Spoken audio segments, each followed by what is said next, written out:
The morning sun cast long shadows across the dusty mining equipment of New Haven Colony as Jake Morrison walked through the settlement's main street. The red dirt crunched under his boots with each step, and the thin atmosphere made every breath a conscious effort. He pulled his jacket tighter against the cold wind that swept across the barren landscape of Kepler 442c, a world that seemed determined to remind its human inhabitants that they were not welcome. Jake had been the colony administrator for 3 years now, and every day felt like a test of survival. The 847 people under his care depended on him to keep the mining operation running, the life support systems functioning, and hope alive in this forgotten corner of space. Most days he wondered if Earth even remembered they existed out here. The colony stretched across a small valley between two rocky hills, its prefabricated buildings arranged in neat rows that spoke of human determination to impose order on chaos. The central hub housed the administrative offices, medical bay, and communications center. Around it, residential blocks provided homes for the miners and their families. At the far end of the settlement, the massive excavation site carved deep into the planet's surface, where automated diggers worked around the clock to extract the rare earth minerals that justified their existence here. Lisa Parker emerged from the engineering bay, her coveralls stained with grease and her red hair tied back in a practical ponytail. She was the chief engineer, responsible for maintaining the aging equipment that kept everyone alive. Without her constant attention to the atmospheric processors, water recyclers, and power generators, the colony would die within days. "Morning, Jake," she called out, wiping her hands on a rag. "The primary atmospheric processor is acting up again. I've got it running stable for now, but we're going to need replacement parts soon." Jake nodded, already calculating how long it would take to request supplies from Earth and receive them. 6 months each way for communications, another year for supply ships to make the journey. They were truly on their own out here. "Do what you can, Lisa. We'll make it work." The isolation was the hardest part of life on New Haven. When problems arose, they had to solve them with whatever resources they had on hand. Earth felt like a distant memory, and help from the inner colonies was impossible to obtain. They were the furthest human settlement from Earth, planted on a world that barely supported life, sustained only by the valuable minerals buried in its rocky soil. Children played in the small park at the colony's center, their laughter echoing off the surrounding buildings. Their parents worked 12-hour shifts in the mines or maintained the equipment that kept their little world spinning. Everyone had multiple jobs because there simply weren't enough people to specialize. The doctor also served as the veterinarian for the livestock. The teacher doubled as the colony's historian and librarian. Even Jake spent his afternoons helping with mechanical repairs when the engineering team was overwhelmed. What the colonists didn't know was that their settlement sat directly above one of humanity's most classified installations. 3 levels below the mining complex, Dr. Kate Sullivan led a team of 12 scientists and engineers in the most secret project in human history. The surface colony provided perfect cover for Project Lazarus, a research initiative so sensitive that even Earth's military command preferred to forget its existence. The underground facility had been constructed during the colony's initial establishment, disguised as additional mining infrastructure, while the surface miners extracted valuable ores. The hidden team below worked on technology that could reshape the balance of power in the galaxy. Their laboratory was a marvel of human engineering, carved directly into the planet's bedrock and shielded from all forms of detection. Dr. Sullivan reviewed the morning's test results on her tablet as she walked through the facility's central corridor. The quantum resonance amplifier had performed flawlessly during the night's calibration sequence. Years of theoretical work were finally approaching practical application, though she prayed they would never need to use it for its intended purpose. The project had begun as a response to humanity's expansion into space and the inevitable contact with alien civilizations. While most species they encountered were peaceful or neutral, intelligence reports suggested that hostile empires existed in the outer regions of the galaxy.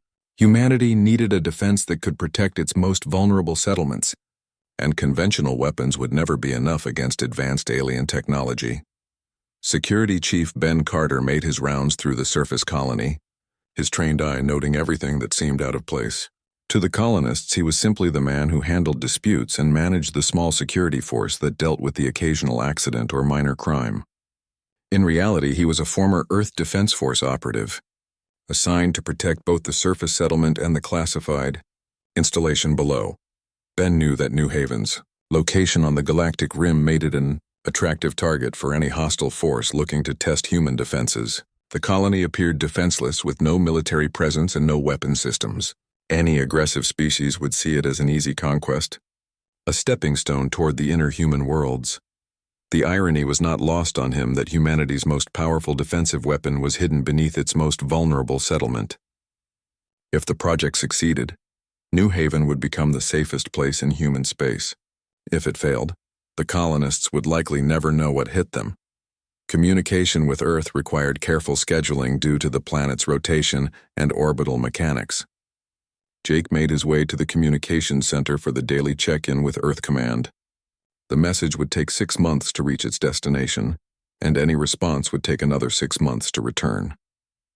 By the time Earth learned of any crisis on New Haven, the colonists would have either solved the problem themselves or died trying.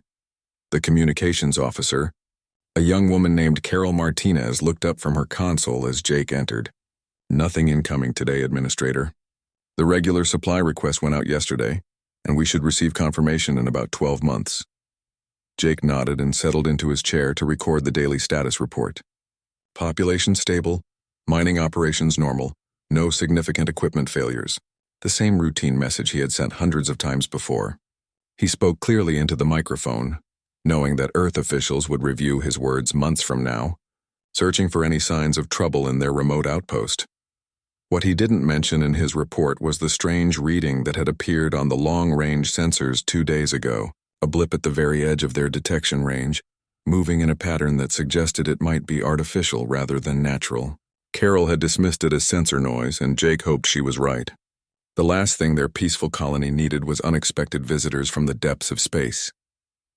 The space between stars was cold and empty, but the Zephyrian Warfleet Crimson Talon moved through it with deadly purpose. 47 warships of various sizes formed a perfect attack formation as they approached the human settlement. Their dark hulls absorbed light, making them nearly invisible against the backdrop of space until their engines ignited in brilliant blue flames. Fleet Commander Vexthul stood on the bridge of his flagship, a massive dreadnought that could reduce planets to ash. His reptilian features showed satisfaction as he reviewed the intelligence reports about their target. New Haven Colony was listed as a minor mining operation, with no military defenses and no escape vessels. The humans had foolishly placed themselves at the edge of known space, far from any possible rescue. The Zephyrian Empire had conquered dozens of worlds in their expansion across the galaxy. They had learned that most species surrendered immediately when faced with overwhelming force. Those who resisted were crushed quickly and completely, serving as examples to others who might consider defying Zephyrian rule. Humans were relatively new to space travel, and their settlements were scattered and weak. Vexthul's younger officers gathered around the tactical display, eager to observe their first conquest of a human world. The commander saw this mission as an excellent training opportunity for his crew. They would learn how to coordinate an orbital bombardment, manage surrender negotiations, and process prisoners according to Imperial standards. The defenseless mining colony would provide perfect practice before they faced more challenging targets. Back on Kepler 442c, Jake Morrison stood in the communications center staring at the sensor display that showed the approaching fleet. The dots on the screen represented more firepower than anything humanity had ever assembled. Carol Martinez worked frantically at her console, trying to verify the readings and hoping they were wrong. "How long until they reach us?" Jake asked, his voice steady despite the fear growing in his stomach. "At their current speed, about 18 hours, Carol replied, her hands shaking as she operated the controls. "Jake, there are so many ships. I count at least 40 vessels, and some of them are huge." Jake activated the colony-wide communication system and took a deep breath before speaking. "Attention all residents of New Haven Colony. We have detected an approaching fleet of unknown origin. All non-essential personnel should return to their homes and remain indoors until further notice. Department heads, please report to the administration building immediately." Within minutes, the colony's small leadership team had assembled in Jake's office. Lisa Parker sat quietly in the corner, her engineering mind already calculating how long their life support would last if the power grid was damaged. Dr. Frank Coleman, The colony's physician looked pale as he considered the medical supplies available for treating injured civilians. Mining supervisor Pete Williams wondered if the deep tunnels might provide shelter from orbital bombardment. "What are our options?" Jake asked the group, though he already knew the answer. "We don't have any weapons," Lisa said bluntly. "The mining equipment could maybe be used as improvised defenses, but against warships it would be useless." "The communication array could send a distress signal to Earth," Carol suggested. "But help wouldn't arrive for years even if they sent a fleet immediately." Ben Carter listened to the discussion while keeping his expression neutral. As the colony's security chief, the others expected him to have answers, but he couldn't reveal what he actually knew. 3 levels below them, Dr. Sullivan and her team were already implementing protocols that had been planned for exactly this situation. The hidden facility beneath New Haven had been monitoring the approaching fleet since it first appeared on long-range sensors. Dr. Sullivan stood in the project's command center, watching as her team prepared systems that had never been used outside of computer simulations. The quantum resonance amplifier was humanity's most advanced technological achievement, but it had never been tested against real targets. Project Lazarus had been developed in absolute secrecy over the past 5 years. The surface mining operation provided perfect cover for the massive installation required to house the quantum manipulation equipment. While the colonists above extracted valuable minerals, the scientists below had been building a weapon that could rewrite the laws of physics within a localized area. The technology worked by destabilizing the quantum signatures of targeted objects, essentially erasing them from existence rather than destroying them through conventional means. Theoretical models suggested it could affect anything within a 3 light-minute radius, but the calculations had never been verified with live testing. The approaching Zephyrian fleet would provide that verification. Dr. Sullivan activated a secure communication channel to Ben Carter on the surface. "Security Chief, this is Deep Station. Confirm status of surface evacuation procedures." Ben stepped away from the group in Jake's office and spoke quietly into his wrist communicator. "Deep Station surface status is stable. Leadership team is discussing options. Recommend maintaining cover protocols until final phase." "Understood, Security Chief. Estimate 18 hours until contact. All personnel should be in position within 12 hours. The Zephyrian fleet continued its approach, confident in their overwhelming superiority. Commander Vexthul had reviewed the tactical data multiple times, and every analysis confirmed that the human colony posed no threat. Their ships carried enough firepower to level the entire settlement within minutes, but the commander preferred to offer surrender terms first. Fear was often more effective than destruction in convincing other species to submit to imperial rule. As night fell over New Haven colony, families gathered in their homes and tried to comfort their children. Parents whispered reassurances they didn't believe while watching the sky for signs of the approaching danger. The colony's small security force patrolled the streets, maintaining order while knowing they were powerless against what was coming. Jake Morrison stood on the balcony of the administration building, looking up at the stars and wondering if humanity would remember the people who had lived and died on this distant world.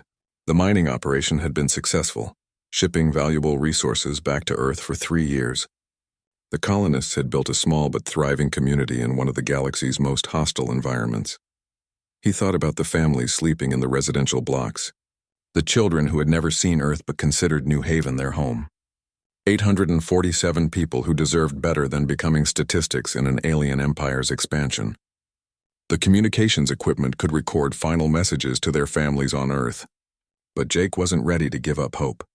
Deep beneath the surface, Dr. Sullivan made final preparations for humanity's ultimate gamble. If Project Lazarus succeeded, it would change the balance of power in the galaxy forever. If it failed, the Zephyrian Empire would learn nothing except that humans died as easily as any other species. The next 12 hours would determine which outcome awaited them all. The massive Zephyrian fleet dropped out of hyperspace at the edge of the Kepler 442 system with a brilliant flash of light. 47 warships materialized in perfect formation, their weapons already powered and targeting systems active. Commander Vexthul watched the tactical display with satisfaction as his vessels took position around the small human colony. From the bridge of his flagship, Vexthul could see the planet where the humans had built their pathetic settlement. Long-range scans confirmed what intelligence reports had promised: a small mining operation with primitive defenses and no escape routes. The humans were trapped on their little world with nowhere to run and nothing to fight with. "Open a communication channel to the human settlement," Vexthul ordered his communications officer. "Let us see how quickly these creatures surrender when faced with Imperial might." The transmission reached New Haven Colony within seconds, appearing on every screen and speaker throughout the settlement. Jake Morrison rushed to the communications center where Carol Martinez was frantically adjusting controls to receive the incoming signal. The alien voice that emerged was cold and mechanical, translated by the colony's computer systems. Human. Inhabitants of the third planet. This is Fleet Commander Vexthul of the Zephyrian Imperial Navy. Your world is now under Imperial control. You will surrender immediately and prepare for processing. Any resistance will result in the complete destruction of your settlement and the elimination of all inhabitants. You have 30 standard minutes to respond with your surrender. The transmission ended, leaving the communications center in stunned silence. Jake stared at the blank screen, his mind racing through options that didn't exist. Carol's hands trembled as she operated the equipment, and her face had gone completely pale. Outside, colonists were gathering in the streets, having heard the alien demands through the public address system. 3 levels below the surface, Dr. Sullivan received the transmission in the hidden command center of Project Lazarus. She had been expecting this moment for years, but hearing the actual surrender demand still sent chills through her body. Around her, 12 scientists and technicians worked at control stations, making final preparations for a technology that existed nowhere else in human space.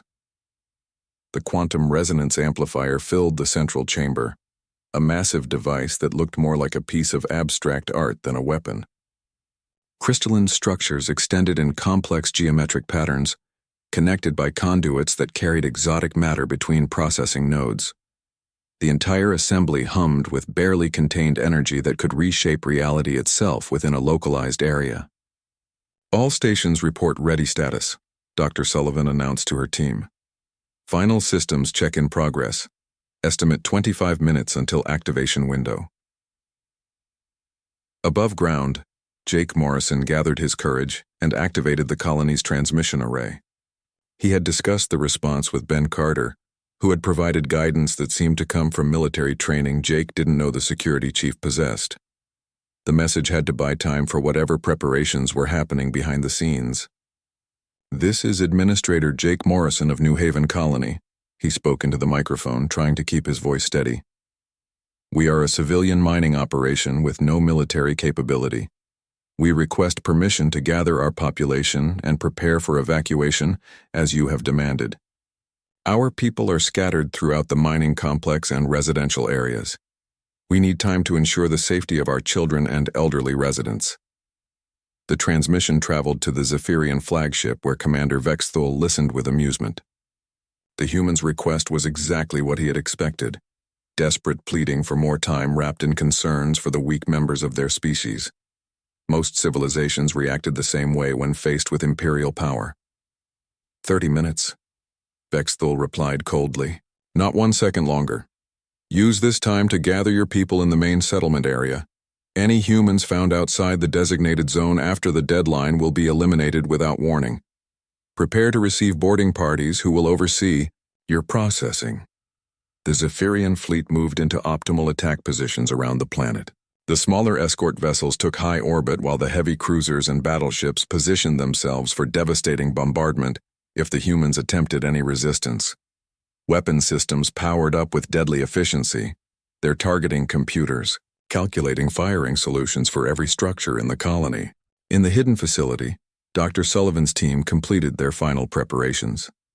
The quantum resonance amplifier had reached full power, its exotic matter reserves at maximum capacity. Theoretical calculations suggested the device could affect anything within 3 light minutes of the planet, which would encompass the entire Zephyrian fleet and leave them nowhere to escape. "Dr. Sullivan," called out her lead technician, a brilliant young physicist named Gary Chen. "All subsystems are green. Quantum field generators are stable.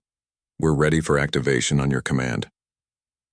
Dr. Sullivan nodded and activated her communication link to Ben Carter on the surface. Security Chief, this is Deep Station. Project status is go for implementation. Confirm surface evacuation of essential personnel. Ben stepped away from the crowd of colonists gathering in the main square and spoke quietly into his wrist device. Deep Station, surface personnel are in position. Colony leadership is maintaining cover protocols. Ready for final phase activation. Understood. Stand by for activation in approximately 20 minutes. The countdown had begun, though the colonists above had no idea that their salvation lay in technology they couldn't imagine. Children clung to their parents while families gathered their most precious possessions. Many people looked up at the sky, trying to spot the alien ships that held their fate in balance. Commander Vexthol reviewed the tactical situation one final time. His fleet was in perfect position, weapons ready, boarding parties prepared. The humans had responded exactly as predicted, showing the fear and desperation that marked a defeated species. In 20 minutes, he would demonstrate Imperial power to another corner of the galaxy. The alien commander activated his fleet communication system to address all ship captains. All vessels maintain current positions. Prepare for bombardment on my command if the humans fail to surrender completely. Boarding parties will secure the mining facilities and process the population according to Imperial protocols. This operation will serve as excellent training for our next conquests in human space. Dr. Sullivan watched the countdown timer approach its final minutes while monitoring the quantum field fluctuations throughout the amplifier array. Years of theoretical work and computer modeling had led to this moment. If their calculations were correct, the Zephyrian fleet was about to discover that humanity's weakest colony possessed the galaxy's most devastating defense. The mining equipment continued its automated operations on the surface, extracting valuable ores as if nothing had changed. Families held each other in their homes while security personnel maintained order in the streets. Above them all, alien warships waited with weapons ready, confident in their overwhelming superiority. Time was running out for both sides, though only one of them knew what was really about to happen. The 30-minute deadline expired exactly as Commander Vexthol had promised. The alien fleet commander stood on his bridge watching the human settlement through long-range scanners, expecting to see desperate crowds of civilians gathered for surrender. Instead, he observed what appeared to be normal activity, continuing throughout the colony, as if the humans had ignored his ultimatum completely. Communications officer, Vexthol growled with irritation, have the humans responded to our final demand? No response received, Commander. The settlement appears to be maintaining normal operations. Vexthol's reptilian features twisted into an expression of anger. In his experience, most species either surrendered immediately or begged for more time when faced with Imperial power. The humans seemed to be doing neither, which suggested either incredible stupidity or misplaced confidence in their ability to resist. Prepare all weapons for bombardment, he ordered his tactical officer. Target the primary settlement structures. We will demonstrate the consequences of defying Imperial authority. Throughout the Zephyrian fleet, weapon systems charged to full power. Plasma cannons extended from their housing bays while antimatter torpedo tubes loaded their deadly cargo. The massive dreadnoughts aimed their main guns at the colony's central buildings, ready to reduce the human settlement to smoking ruins within minutes. Dr. Sullivan watched her countdown timer reach its final seconds in the hidden command center deep beneath New Haven Colony. Around her, the quantum resonance amplifier hummed with barely contained energy that could rewrite the fundamental laws of physics within a localized area. Her team of scientists stood ready at their control stations, years of theoretical preparation about to become terrifying reality. All stations report final status, Dr. Sullivan announced to her team. Quantum field generators, stable and ready, reported Gary Chen, from his position at the primary control console. Exotic, matter reserves at maximum capacity, called out Dr. Nancy Foster from the power management station. Targeting systems have locked onto all artificial signatures within the effective radius, confirmed Dr. Robert Hayes from the tactical display. Dr. Sullivan took a deep breath and placed her hand on the activation control. Project Lazarus is authorized for immediate implementation. May God forgive us for what we're about to do. On the surface, Jake Morrison stood in the colony's main square surrounded by hundreds of frightened colonists. Children clung to their parents while elderly residents sat on benches, too tired to stand but too scared to go inside. Ben Carter moved through the crowd, quietly reassuring people while positioning himself near the administration building. The sky above them suddenly blazed with light as the Zephyrian fleet opened fire. Dozens of energy beams and projectile weapons streaked toward the planet's surface, their combined firepower enough to level every structure in the settlement. The colonists looked up in terror as death approached from the void of space. Dr. Sullivan activated Project Lazarus at the exact moment the alien weapons entered the planet's atmosphere. The quantum resonance amplifier released a pulse of energy that expanded outward at the speed of light, creating a field that encompassed the entire star system. The technology didn't destroy the incoming weapons or deflect them away from their targets. Instead, it did something far more fundamental and terrifying. The quantum field reached the Zephyrian projectiles first, targeting their atomic signatures and destabilizing the quantum foundations that allowed them to exist. The energy beams and antimatter torpedoes simply ceased to be, not destroyed or neutralized, but retroactively erased from reality itself. One moment they were streaking toward the colony with deadly intent, and the next moment they had never existed at all. The field continued expanding outward toward the alien fleet, moving at light speed and carrying with it the power to unmake anything that didn't belong in this star system. The smallest escort vessels were the first to be affected, their quantum signatures destabilizing as the field washed over them. The ships didn't explode or break apart. They simply stopped existing, as if they had never been built or launched from their homeworlds. Commander Vexthal watched in growing confusion as his smaller vessels began disappearing from the tactical display. Communications report status of Scout Group Delta. Sir, I'm not reading any signals from those vessels. They appear to have gone offline. Impossible. Recheck your sensors, but the sensor readings were correct. One by one, the Zephyrian warships were vanishing from existence as the quantum field reached them. The process was completely silent and left no debris behind. Ships that had carried thousands of crew members and represented decades of Imperial construction simply ceased to be, leaving empty space where they had operated moments before. The erasure continued methodically through the fleet formation. Frigates and destroyers disappeared next, followed by the heavy cruisers that formed the fleet's main battle line. Each vessel vanished the instant the quantum field touched its hull, the exotic energy rewriting reality to exclude their presence from the universe. "What is happening to my fleet?" Vexthal roared at his bridge crew, who stared at their instruments in complete bewilderment. "Sir, we're detecting massive quantum fluctuations throughout the system. Something is destabilizing the fundamental structure of space-time itself. That's impossible. No species possesses such technology."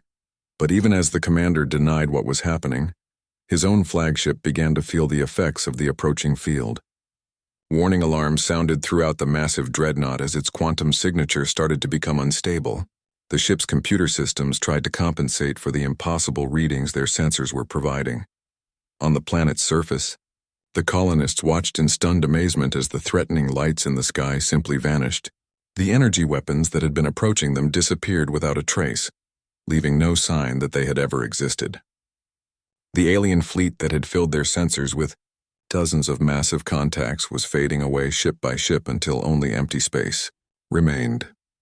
Dr. Sullivan monitored the quantum field expansion from her underground command center, watching as the most advanced weapon humanity had ever created performed exactly as the theoretical models had predicted.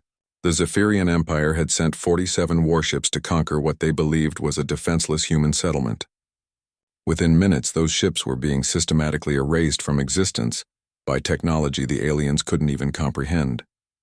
The final group of alien vessels, including Commander Vexthal's flagship, reached the moment of quantum destabilization. The massive dreadnought that had carried thousands of crew members and enough firepower to destroy planets simply ceased to exist, taking with it any record of the fleet's mission or destination. The Zephyrian Empire had just lost an entire war fleet without understanding what had happened to it. The quantum field completed its expansion and then gradually faded, leaving the Kepler 442 system exactly as it had been before the alien arrival. No debris floated in space, no distress signals echoed through the void, and no evidence remained that a hostile fleet had ever threatened the small human colony on the system's third planet. The silence that followed the erasure was absolute. Jake Morrison stood in the colony's main square surrounded by hundreds of colonists who stared at the empty sky above them. Moments before, alien warships had filled their sensors and death had streaked toward them from space. Now there was nothing but stars and the cold wind that always swept across the barren landscape of Kepler 442c. Carol. Jake called to the communications officer who stood nearby with her portable scanner. "Are you reading anything on the sensors?" Carol Martinez worked frantically with her equipment, scanning the entire system for any trace of the massive fleet that had threatened them. "Nothing, Jake. The sensors show completely empty space. No ships, no debris, no energy signatures. It's like they were never here." The colonists began to murmur among themselves, confusion replacing fear as they tried to understand what had happened. Children tugged at their parents' clothing, asking questions that no one could answer. The elderly residents sat on their benches, shaking their heads in bewilderment at what they had witnessed. Dr. Lisa Parker emerged from the engineering bay where she had been monitoring the colony's power systems during the crisis. "Jake, this is impossible. I was tracking 47 separate contacts on our sensors. Massive ships with energy signatures that should have been visible from here. They just vanished." 3 levels beneath the surface, Dr. Sullivan powered down the quantum resonance amplifier with hands that trembled from exhaustion and relief. The massive device had performed exactly as theoretical models predicted, but seeing the technology work in practice was both terrifying and amazing. Around her, the scientific team began the careful process of recording data from humanity's first use of quantum erasure technology. Status report from all stations. Dr. Sullivan announced to her team as the exotic energy fields gradually returned to normal levels. "All systems stable," reported Gary Chen from his control console. "Quantum field generators are operating within normal parameters. No detected anomalies in local spacetime. Exotic matter reserves depleted to 30% capacity," called out Dr. Nancy Foster. "Recharge cycle will require approximately 72 hours for full restoration. Targeting systems confirm complete erasure of all designated signatures," Dr. Robert Hayes reported from his station. "No artificial constructs remain within the effective radius." Dr. Sullivan activated her secure communication link to Ben Carter on the surface. "Security Chief, this is Deep Station. Project implementation successful. All targeted signatures eliminated. Surface status report requested." Ben stepped away from the crowd of confused colonists and spoke quietly into his wrist device. "Deep Station, surface situation stable. Population is confused but unharmed. No evidence of hostile presence detected. Recommend maintaining cover protocols and normal operations." "Understood, Security Chief."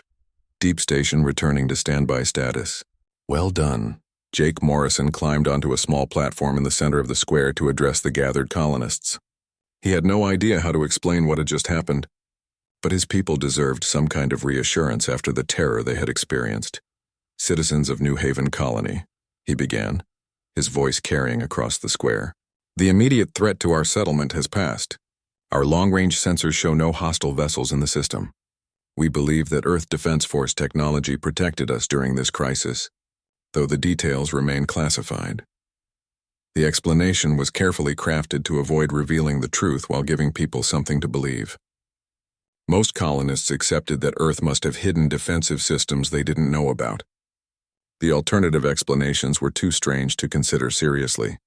Families began returning to their homes as the immediate crisis passed, though many people continued to scan the sky nervously. Parents comforted their children while trying to process what they had witnessed. The alien fleet had seemed so real and threatening, but now there was no evidence it had ever existed. Pete Williams, the mining supervisor, approached Jake with a concerned expression. "Administrator, my equipment was tracking those ships right up until they disappeared. The sensor logs show massive contacts, then nothing. How do we explain this in our reports to Earth?" Jake considered the question carefully, knowing that Earth Command would review every detail of the incident when the reports eventually reached them months from now. "We'll document exactly what our sensors recorded.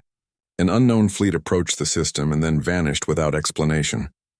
Let Earth's analysts figure out what happened. The hidden facility beneath the colony began the process of returning to normal operations." Dr. Sullivan met with her team to review the data from Project Lazarus and plan for future contingencies. The quantum erasure technology had worked perfectly, but its use raised questions about humanity's role in the galaxy. Dr. Sullivan, Gary Chen approached her with a tablet full of readings. The erasure was complete at the quantum level. Not only did we eliminate the ships, but we removed all traces of their passage through local spacetime. There's no evidence they ever existed here. Dr. Sullivan nodded as she reviewed the data. That's exactly what the theoretical models predicted. The quantum destabilization doesn't just destroy objects, it retroactively prevents them from having existed in the affected area. The universe essentially rewrites itself to exclude their presence. Several hours later, Jake Morrison received an encrypted transmission from Earth Command through channels he didn't know existed. The message was brief and contained authorization codes that proved its authenticity. Earth's government had been monitoring the situation and was pleased with the successful field test of defensive systems. The transmission made it clear that similar installations existed at other remote human settlements throughout the galaxy. New Haven Colony was not unique in harboring advanced defensive technology. Earth's strategy was to hide humanity's most powerful weapons in the most innocent and vulnerable locations.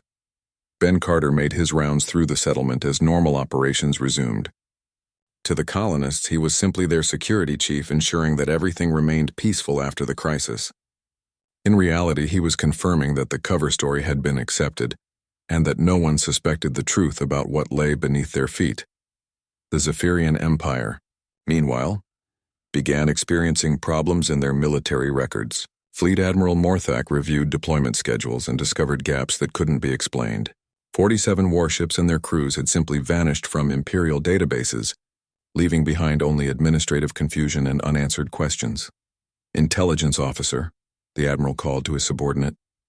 Explain the missing entries in our fleet roster. Sir, we appear to have lost all records of Warfleet Crimson Talon.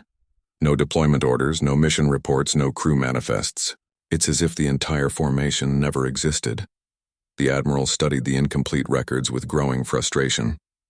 Military assets worth billions of Imperial credits had disappeared without explanation. The bureaucratic investigation would continue for months without finding any answers. Because there were no answers to find in a universe that had been rewritten by human technology. On New Haven Colony, life gradually returned to normal as the colonists processed their strange experience. The mining operation resumed its steady extraction of valuable ores, while families tried to forget the terror they had felt. Children played in the streets again, though they often looked up at the sky with nervous glances. Dr. Sullivan received new orders from Earth Command through quantum encrypted channels. Project Lazarus would be expanded to additional sites throughout human space. The galaxy's most aggressive civilizations would learn too late that humanity's weakest settlements harbored defenses beyond their comprehension, and any attempt to prey on human colonies might result in entire fleets simply ceasing to exist.